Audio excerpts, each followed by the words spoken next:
Breaking news చూస్తున్నాం. మంత్రి కొండా సురేఖకు షాక్ల మీద షాక్లు తగులుతున్నాయి. ఓఎస్టీ సుమంత్ను అరెస్టు చేసేందుకు వెళ్లారు పోలీసులు. దీంతో మంత్రి కొండా సురేఖ ఇంటి దగ్గర రాత్రి హైడ్రామా నడిచింది. ఇక మా ఇంటికి ఎందుకు వచ్చారు అంటూ మంత్రి కొండా సురేఖ కూతురు కొండా సుస్మిత పోలీసులతో గొడవకు దిగారు. అనంతరం సుమంత్ను తీసుకొని మంత్రి కొండా సురేఖ అక్కడి నుంచి వెళ్లిపోయారు. ముందుగా మినిస్టర్ క్వార్టర్స్లోని పొన్నం ఇంటికి వెళ్లిన కొండా సురేఖ పొన్నం ప్రభాకర్ అందుబాటులో లేకపోవడంతో మిగతా మంత్రులను కలిసేటువంటి ప్రయత్నం చేశారు. అనంతరం అక్కడి నుంచి మంత్రి కొండా సురేఖ వరంగల్ వెళ్లిపోయారు. రాత్రి జరిగినటువంటి హైడ్రామాపై కొండా ఫ్యామిలీ తీవ్ర ఆరోపణలు చేశారు. కావాలని తమ పైన కుట్ర చేస్తున్నారని వారు తెలిపారు. ఇక ఇదే అంశానికి సంబంధించి మరింత సమాచారాన్ని మా వరంగల్ ప్రతినిధి రాము అందిస్తారు. రాము, చెప్పండి, కొండా సురేఖ ఇంటి దగ్గర రాత్రి మొత్తం హైడ్రామా నడిచినటువంటి పరిస్థితి కనబడుతుంది. అసలు ఈ ఓఎస్టీ వ్యవహారానికి సంబంధించి రాత్రి ఏం జరిగింది, మొత్తం మీద దీనికి సంబంధించినటువంటి అప్డేట్స్ ఏంటి? మొత్తానికి మంత్రి కొండా సురేఖకు వరుస షాకులు తగులుతున్నాయని చెప్పొచ్చు. మొన్నటికి మొన్న సురేఖకు సంబంధించిన ఓఎస్డీ సుమంత్ ను టర్మినేట్ చేసిన ప్రభుత్వం నిన్న సుమంత్ ను అదుపులోకి తీసుకోవడానికి టాస్క్ ఫోర్స్ పోలీసులు హైదరాబాద్ లోని కొండా సురేఖ నివాసానికి వెళ్లారు. ఆ సమయంలో మఫ్తీలో వచ్చిన పోలీసులు చూసి షాక్ అయిన కొండా సుస్మిత పటేల్, కొండా సురేఖ కుమార్తె, పోలీసులు వాగ్వాదం చేశారు. అసలు మీరు ఎందుకు వచ్చారు, మీరు ఏదన్నా ఉంటే వారెంట్ చూపించండి అని చెప్పేసి వాళ్ళతో కాసేపు వాగ్వాదం చేసిన పరిస్థితి. దాని తర్వాత కూడా కావాలనే సీఎం రేవంత్ రెడ్డితో పాటు పొంగులేటి శ్రీనివాస్ రెడ్డి, ఉత్తమ్ కుమార్ రెడ్డి వీళ్ళందరూ కూడా రెడ్డిలందరూ ఏకమై బీసీ మంత్రిని ఒంటరిని చేసే ప్రయత్నం చేస్తున్నారు. ఖచ్చితంగా కొండా సురేఖను మంత్రి పదవి నుంచి తప్పించడానికి వ్యవహారాలన్నీ జరుగుతున్నాయని చెప్పేసి తీవ్ర స్థాయిలో ఆరోపించారు. దాంతో పాటు సీఎం ను కూడా తీవ్రంగా విమర్శించారు. గతంలో మేము టీఆర్ఎస్ లో ఉన్నప్పుడు కూడా మాకు ఇన్ని ఇబ్బందులు జరగలేదు, కానీ కాంగ్రెస్ పార్టీ మా పార్టీలో మేము మంత్రిగా కొనసాగుతున్న మాకు ఇలాంటి ఇబ్బందులు ఎందుకు కలిగిస్తున్నారని చెప్పేసి కూడా ఒక ఇంత ఆగ్రహం వ్యక్తం చేసిన పరిస్థితి నెలకొంది. ఈ నేపథ్యంలోనే టాస్క్ ఫోర్స్ పోలీసులు కూడా అసలు ఎందుకు వచ్చారు ఇక్కడికి, గతంలో డెక్కన్ సంబంధించిన వ్యవహారంలో ఉత్తమ్ కుమార్ రెడ్డి తలదూర్చి తన కావాలని రోహిన్ రెడ్డిని పంపించడానికి ఉత్తమ్ కుమార్ రెడ్డితో పాటు రేవంత్ రెడ్డి వీళ్ళందరూ కలిసి కూడా సుమంత్ ఎదిగించే ప్రయత్నం చేస్తున్నారు. దీంతో పాటు తన తండ్రితో పాటు తన తల్లిని కొండా సురేఖను కూడా అరెస్ట్ చేసే పరిస్థితి నెలకొన్నాయని చెప్పేసి సుస్మిత తీవ్రంగా ఆరోపించిన నేపథ్యంలో ఒక్కసారిగా కూడా రాష్ట్ర రాజకీయాలు కూడా పూర్తిగా వేడెక్కిన పరిస్థితి నెలకొంది. ఒకవైపు మంత్రిగా కొనసాగుతున్న సురేఖతో పాటు పొంగులేటి శ్రీనివాస్ రెడ్డికి గత కొంతకాలంగా వైరం నెలకొంది. దాంతో పాటు వరంగల్ జిల్లాలో కూడా శాసనసభ్యులు మంత్రి సురేఖతో అంటిముట్టనట్టు వ్యవహరిస్తున్న నేపథ్యంలో కొండా సురేఖ మాత్రం వరుస షాకులు తగ్గుతున్నాయని చెప్పొచ్చు. ఒకవైపు మంత్రి పదవిలో కొనసాగుతూ ప్రభుత్వంలో ఉన్నా కూడా కనీసం అవన్నీ పట్టించుకోకుండా మా పైన ఎలా టాస్క్ ఫోర్స్ పోలీసులను పంపిస్తారు, వాళ్ళు కనీసం మఫ్తీలో వచ్చారు, మాకు ఎలాంటి వారెంట్ కూడా చూపించాలని చెప్పేసి సుస్మిత పటేల్ ఆరోపణ చేసిన నేపథ్యంలో ఒక్కసారిగా కూడా అసలు కాంగ్రెస్ పార్టీలో ఏం జరుగుతుంది, బీసీ మంత్రిని ఒంటరి చేయడానికి ప్రయత్నం చేస్తున్నారు. ఒకవైపు బీసీ నినాదం, బీసీ రిజర్వేషన్ సంబంధించిన వ్యవహారం ఒకవైపు తెర మీదకి వచ్చిన నేపథ్యంలోనే రెడ్డి మంత్రులందరూ కలిసి కూడా బీసీ మంత్రిని ఒంటరి చేసే ప్రయత్నం చేస్తున్నారు. ఖచ్చితంగా ఈ వ్యవహారాలను మేము సమిష్టిగా చూస్తున్నామని చెప్తున్నారు. ఇదే నేపథ్యంలో ఇంకొక చర్చ కూడా జరుగుతుంది.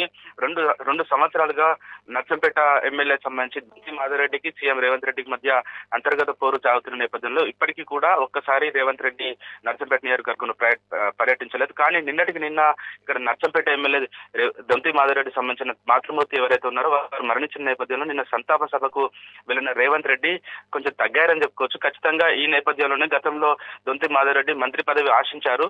ఈ నేపథ్యంలో నిన్న సీఎం రేవంత్ రెడ్డి దుంతి మాధవరెడ్డిని పరామర్శించడం, సేమ్ టైంలో కొండా సురేఖ అక్కడికి రేవంత్ రెడ్డి వచ్చిన టైంలో అక్కడ లేకపోవడం, మళ్ళీ నిన్న రాత్రికి అక్కడ టాస్క్ ఫోర్స్ పోలీసులు కొండా సురేఖకు ఇంటికి వెళ్లడం కూడా ఇవన్నీ చూస్తుంటే కూడా మంత్రి కొండా సురేఖను ఒకవైపు మంత్రి పదవి నుంచి తప్పించాలి, లేకపోతే ఇబ్బంది పెట్టాలనే ప్రయత్నాలు కూడా జోరుగా సాగుతున్నాయని చెప్పేసి ఒక చర్చ సాగుతుంది.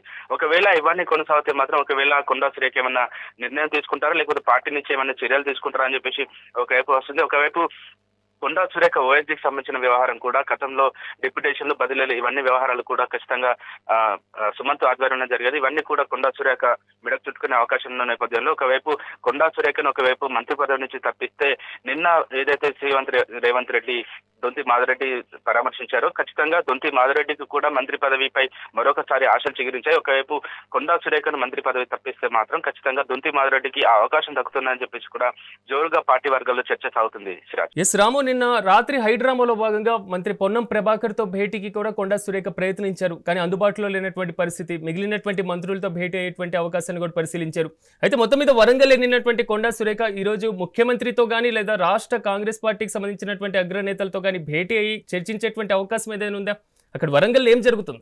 ఖచ్చితంగా సిరాజ్, ఖచ్చితంగా కొండా సురేఖ గతంలో తన కంటి చూపుతో వరంగల్ రాజకీయాలను శాసించిన కొండా సురేఖ ఇప్పుడు కనీసం ఎవరు పట్టించుకోలేని పరిస్థితిలో ఉంది. నిన్న జరిగిన పరిణామాలతో షాక్ అయిన కొండా సురేఖ మంత్రి పొన్నం ప్రభాకర్ తో పాటు ఇతర మంత్రులను కూడా కలిసే ప్రయత్నం చేశారు. కానీ వారెవరు కూడా అందుబాటులో లేకపోవడంతో వరంగల్ కు తిరిగి వచ్చేసిన పరిస్థితి నెలకొంది. ఇవాళ కూడా రాష్ట్ర నాయకత్వంతో పాటు కేంద్ర నాయకత్వాన్ని కూడా జరుగుతున్న పరిణామాలపై కొండా సురేఖ ఫిర్యాదు చేయడానికి ప్రయత్నిస్తున్నట్టు తెలుస్తుంది. ఒకవైపు సీఎం రేవంత్ రెడ్డితో పాటు మంత్రులు ఉత్తమ్ కుమార్ రెడ్డి, పొంగులేటి శ్రీనివాసరెడ్డితో వైరం ఉన్న నేపథ్యంలో నన్ను ఒంటరి చేసే ప్రయత్నం చేస్తున్నారని చెప్పేసి మొన్న కూడా రెడ్డిలందరూ కూడా నా పైన కుట్ర చేసే ప్రయత్నం చేస్తున్నారని చెప్పేసి ఆఫ్ ద రికార్డ్ గా కూడా కొండా సురేఖ మాట్లాడిన పరిస్థితి.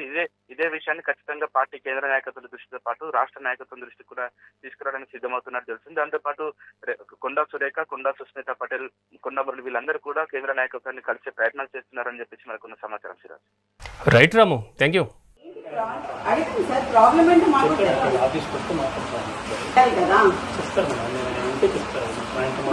ఆయన రమ్మనాల్సింది ఉండే కదా, మీరెందుకు వచ్చినారు? నేను మాకు లేరా మీలాగా చెప్పేటోళ్ళు? టాటా సుమోలల్లా సేఫ్ విశేష తిరుగుడు ఏంటి? దేనికి? ఆయన ఏం చేసిండని? అదే ఏం చేసింది సార్? ఒక్కటి చూపించడానికి పిలుస్తాం, లేకపోతే ఎట్లా పిలుస్తాం? To my house, come to నా ఇంటికి. నువ్వు మఫ్తీలు వచ్చినావు ఇక్కడికి,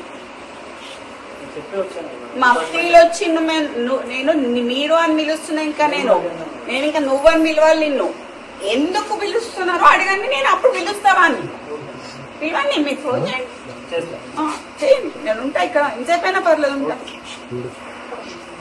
చేయండి. లేదు చెప్పండి. అంటే ఏంటి ప్రాబ్లం? ఏంటి ప్రాబ్లం? ఏంటి ఆయనకి ఏంటి అడిగింది సార్? ప్రాబ్లం ఏంటో మాకు కదా. మరి ఆయన రమ్మనాల్సింది ఉండే కదా, మీరెందుకు వచ్చినారు? విశేష తిరుగుడు ఏంటి? దేనికి? ఆయన ఏం చేసిండని? లేకపోతే ఎట్లా పిలుస్తాం? To my house, come to నా ఇంటికి. నువ్వు మఫ్తీలు వచ్చినావు ఇక్కడికి.